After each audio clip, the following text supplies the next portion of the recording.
So hello viewers, welcome to my another video. তো viewers, আজকে আরেকটি নতুন ভিডিও নিয়ে আলোচনা করব। প্রথমত আমি তোমাদেরকে দেখিয়েছি, তো এখানে দেখতে পাচ্ছ গভর্নমেন্ট অফ ওয়েস্ট বেঙ্গল বাংলার যুবা সাথী স্কিম, বাংলার যুব সাথী প্রকল্প অ্যাপ্লিকেশন ফর্ম।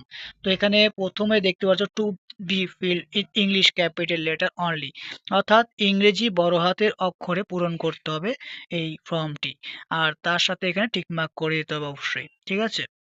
তো অ্যাপ্লিকেশন ফর্ম যেটি রয়েছে আবেদনপত্র, তো প্রথমে দেখতে পাচ্ছ দুয়ারে সরকার রেজিস্ট্রেশন নাম্বার, তোমাদের যে ফর্মটি নিয়ে আসবে, তো এখানে ক্যাম্পে গিয়ে তোমরা রেজিস্ট্রেশন নাম্বারটি নিয়ে নিবে, ঠিক আছে। তারপর এখানে তোমাদের আধার কার্ডের নাম্বারটি তোমরা দিয়ে দিবে।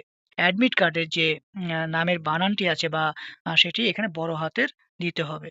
তারপরে তোমরা তোমাদের মোবাইল নাম্বার অর্থাৎ ব্যাংক অ্যাকাউন্টে নিযুক্ত যেটি তোমাদের ব্যাংক অ্যাকাউন্টে নাম্বারটি দেওয়া রয়েছে, মোবাইল নাম্বারটি এখানে তোমরা দিয়ে দিবে।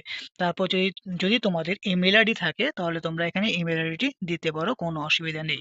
আর যদি না থাকে তাহলে এই বক্সটি ফাঁকা দিয়ে ছেড়ে দিবে, অর্থাৎ কিছু করতে হবে না।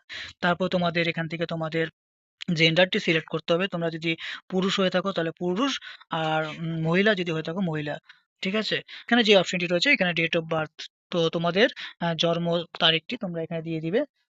জন্ম তারিখটি দেওয়ার পর এখানে তার সাইড কর্নারে রয়েছে এজ অ্যাজ অন 1/4/2026 ইন ইয়ার, মানে 1/4/2026 তারিখে যাদের বয়স ছিল তোমাদের ওই হিসাবে এখানে বয়সটি তোমাদের লিখতে হবে। তো তোমাদের এখানে কি চাওয়া হয়েছে, ফাদার নেম অর্থাৎ পিতার নাম, তোমরা পিতার নামটি ইংরেজি বড় হাতে দিবে।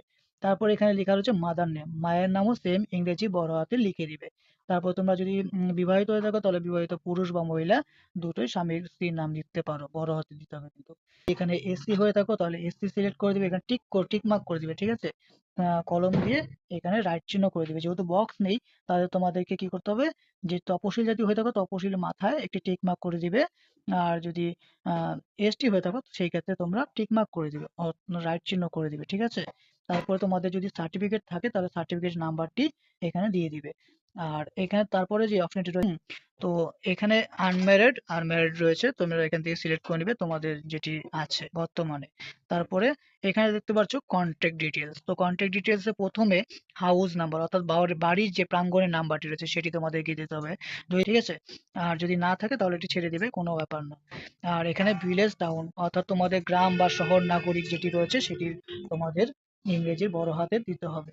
এখানে সবগুলোই বড় হাতে লিখতে হবে। যে আধার কার্ডের যে ডিটেলস গুলো দেওয়া রয়েছে সমস্ত ডিটেলস কিন্তু এখানে ফিল আপ করতে হবে। ফিল আপ করার পর পরের পৃষ্ঠার অ্যাকাউন্ট ডিটেলস গুলো ঠিকঠাক পূরণ করতে হবে। তো পরের পৃষ্ঠায় আমি তোমাদেরকে দেখিয়েছি কিভাবে ফিল আপ করতে হয়। এই পেজে আসার পর তোমাদের কাছে এখানে মাধ্যমিক পাস বা সমতুল পরীক্ষার বিবরণ, তো তোমাদের অ্যাডমিট কার্ডের যে রোল নাম্বারটি রয়েছে সেই রোল নাম্বারটি দিবে।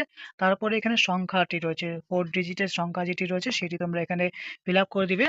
তারপরে এখানে বৎসর রয়েছে, দেখতে পাচ্ছ তোমরা এখানে বৎসর রয়েছে, সেই বৎসরে গিয়ে তোমরা কোন বছরে তোমরা মাধ্যমিক পাস করেছিলে সেটি তোমরা এখানে দিয়ে দিবে। দেওয়ার পর তোমাদের বোর্ডটি সিলেক্ট করবে, কোন বোর্ড থেকে তোমরা পাস করেছো, ডাব্লিউবিএসসিসি না সিবিএসসি, এটি তোমরা এখানে টিক মার্ক করে দিবে। টিক মার্ক করার পর এখানে এডুকেশন কোয়ালিফিকেশন হাইয়েস্ট, মানে শিক্ষাগত যোগ্যতা সর্বোচ্চ কতটুকু। তোমরা যদি মাধ্যমিক পাস হয়ে থাকো মাধ্যমিক পাস, বা এইচএস হয়ে থাকো, বা যদি গ্র্যাজুয়েট হয়ে থাকো সেই অনুযায়ী তোমাদের এখানে শিক্ষাগত যোগ্যতাটি তোমরা এখানে দিয়ে দিবে। তারপর তোমাদের বর্তমান পেশাটি কি আছে, বর্তমান পেশা যদি তোমরা টিউশন পড়ে থাকো টিউশন দিবে। হ্যাঁ, তোমরা যে কোনো কাজ যদি করে থাকো কাজটি দিয়ে দিবে, আর যদি না করে থাকো তো এখানে কিছু লিখতে হবে না, নাথিং লিখে ছেড়ে দিবে। তারপরে দ্বিতীয় অপশন রয়েছে ব্যাংক অ্যাকাউন্ট ডিটেলস, তো এখানে সর্বপ্রথম তোমরা এখানে তোমাদের অ্যাকাউন্ট নাম্বারটি খুব ধীরে সুস্থে লিখবে যাতে তোমাদের এখানে অ্যাকাউন্ট নাম্বার গুলো ভুল না হয়, ঠিক আছে। প্রথমে রয়েছে ব্যাংক নেম, অর্থাৎ তোমরা কোন ব্যাংকের অ্যাকাউন্ট রয়েছে এখানে ব্যাংকের নামটি দিবে। তারপর ব্যাংকের ব্রাঞ্চ নেম রয়েছে, তো এখানে ব্যাংকের ব্রাঞ্চ বা শাখার নামটি তোমরা দিয়ে দিবে। তারপর ব্যাংক অ্যাকাউন্ট নাম্বারটি এখানে তোমরা দিয়ে দিবে। তারপর এখানে লেখা রয়েছে আইএফসি কোড, তোমরা ব্যাংকের বইয়ে পেয়ে যাবে আইএফসি কোডটি, তোমরা এখানে ফিল আপ করে দিবে। ফিল আপ করার পর এখানে লেখা রয়েছে তোমরা তারপরে যে অপশনটি রয়েছে এখানে তোমরা দেখতে পাচ্ছ অন্য কোনো সরকারি সাহায্য পান কিনা, রাজ্য সরকার প্রদত্ত শিক্ষাগত সুবিধা বা বৃদ্ধি ছাড়া, যদি পান তাহলে বিস্তারিত বিবরণ দেন, ঠিক আছে। তোমরা তোমরা এখানে কিচ্ছু করতে পারো না, ডাইরেক্টলি তোমরা এখানে না লিখে দিবে, নোয়ে টিক মার্ক করে দিবে। টিক মার্ক করার পর এখানে তোমাদের কি কি ডকুমেন্টস দিবে তোমরা সেখানে, এখানে তোমার সমস্ত যদি তোমাদের সমস্ত কিছু থাকে তাহলে এখানে টিক মার্ক করে দিবে।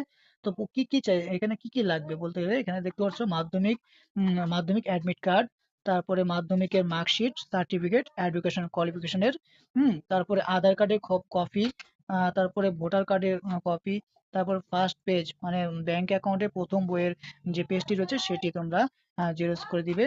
তারপর copy ST certificate, office certificate যদি থাকে তাহলে এখান থেকে তোমরা সেই সার্টিফিকেটটি জেরক্স করে দিয়ে দিবে। দেওয়ার পর সমস্ত ডকুমেন্টসে অর্থাৎ যে জেরক্স গুলো তোমরা দিবে তার নিচে তোমাদের নিজের মানে সিগনেচার দিবে অবশ্যই, ঠিক আছে?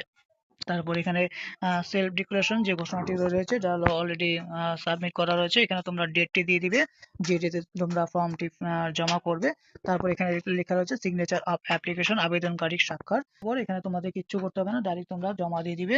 জমা দেওয়ার আগে তোমাদেরকে এই স্লিপটা দেওয়া হবে অ্যাকনলেজমেন্ট। আর যে কথাটি আরেকটি বলতে চেয়েছিলাম তোমাদেরকে দেখিয়েছি, আরেকটি যে অপশন রয়েছে এখানে যে ফটোটি দেবে তোমরা, ফটোটি দেওয়ার পর কিন্তু ফটোর মধ্যে তোমরা তোমাদের সিগনেচারটি অবশ্যই করে দিবে, ঠিক আছে? যদি এরপরে কোনো সমস্যা হয়ে থাকে তাহলে আমাকে কমেন্ট করে জানাতে পারো।